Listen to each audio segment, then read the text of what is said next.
Hi guys, இன்றைக்கி நம்ம சேனலில் என்ன பார்க்க போகிறோம்னா மட்டன் கிரேவி.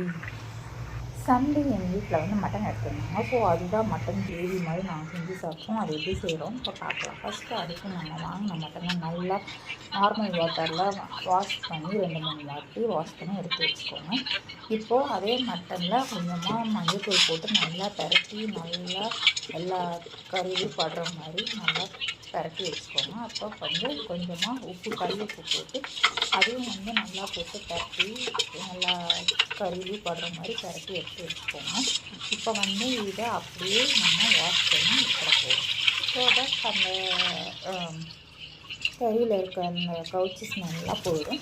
ஸோ இப்போ நம்ம அந்த குக்கரில் தான் வேக வச்சு போகிறோம். ஸோ குக்கரையும் நல்லா வாஷ் பண்ணி எடுத்துட்டு நம்ம கழுவி வச்ச மட்டனையும் போட்டுட்டு தண்ணியை ஊற்றி கொஞ்சமாக மஞ்சள்தூள், பெப்பர் தூள், அதுக்கப்புறமா வந்து சோம்பு, அப்புறம் கொஞ்சமாக சீரகம், அப்புறமா தேவையான அளவு உப்பு, இதெல்லாமே நல்லா போட்டு கலக்கிக்கோங்க. கலக்கினீங்கன்னா தான் அந்த போட்ட மசாலாலாம் கொஞ்சம் அடியில் போகும், இல்லைன்னா மேலேயே இருந்துட்டு இதுவாகிடும்.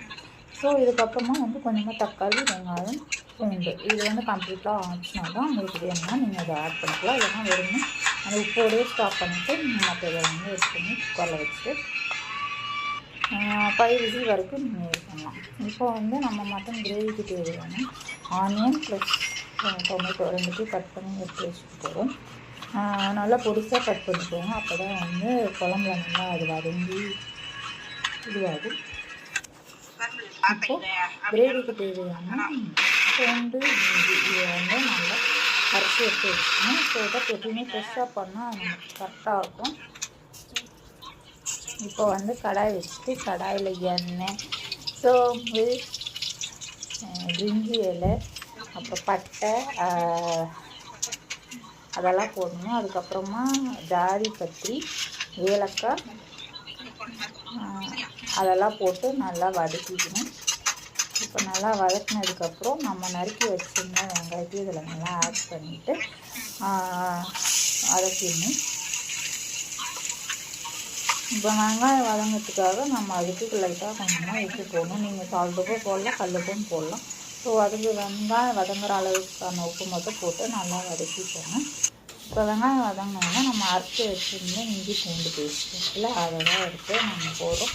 ஸோ உங்களுக்கு தேவையான அளவுக்கு ஒரு ஸ்பூன் அந்த மாதிரி போட்டுருங்க. ஸோ இப்போ நம்ம அதை வதக்கி கொஞ்சம் சைடில் நம்ம குக்கரில் வச்சுருந்த மட்டன் வந்து 5 விசில் வரைக்கும் வந்துருக்கு.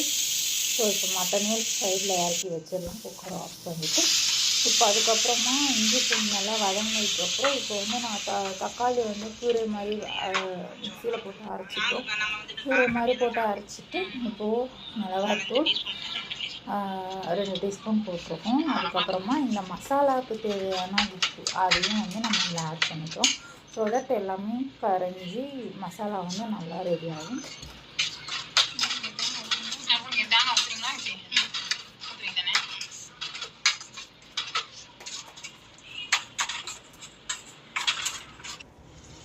இப்போ மசாலா நல்லா கொதிஞ்சு வருது. ஸோ இப்போ வந்து நம்ம குக்கர்லேருந்து இறக்கி வச்ச நம்ம கறி இருக்குல்ல, அந்த கறியை இதில் ஆட் பண்ணிக்கணும். நாங்கள் வந்து அந்த தண்ணி இருந்ததில் கறி வேக வச்ச தண்ணி அதை வந்து நாங்கள் சூப்பாக குடிச்சிட்டோம். உங்களுக்கு வேணும்னா நீங்கள் அந்த தண்ணியோடைய கறியும் சேர்த்து நீங்கள் மசாலாவில் ஊற்றலாம். நாங்கள் சூப்பாக குடிச்சதுனால இப்போ வெறும் கறி மட்டும் நாங்கள் ஆட் பண்ணியிருக்கோம். இப்போ அதை நல்லா போட்டு பரட்டிட்டு 1 டம்ளர் தண்ணி மட்டும் ஊற்றிட்டு நீங்கள் அகெயின் அதை வந்து வேக வைக்கணும். நம்ம 5 விசில் தான் வைப்போம். மட்டன் வந்து எப்பவுமே 6-7 வைப்பாங்க. ஸோ நம்ம 5 விசில் மட்டனால அகெயின் வந்து தண்ணி ஊற்றி வேக வச்சுருக்கோம். இப்போ வந்து தேங்காய் அரைச்சி வைப்போம். ஸோ தேங்காய் வந்து நாங்கள் ஃபஸ்ட்டு தேங்காய் பால் மாதிரி ஊற்றிட்டு அதுக்கப்புறம் அதோட சட்டெல்லாம் பார்த்திங்கன்னா இன்னுமே ரொம்ப நைஸாக இருந்தது. ஸோ அதையும் வந்து நாங்கள் அதிலே ஆட் பண்ணிட்டோம். இப்போ வந்து அந்த தேங்காய் சேர்த்ததுக்கப்புறம் அதை நல்லா கலக்கி விட்டு ஒரு கொதி வந்ததுக்கப்புறம் இறக்கி வச்சா மட்டன் கிரேவி ரெடி. வாங்க.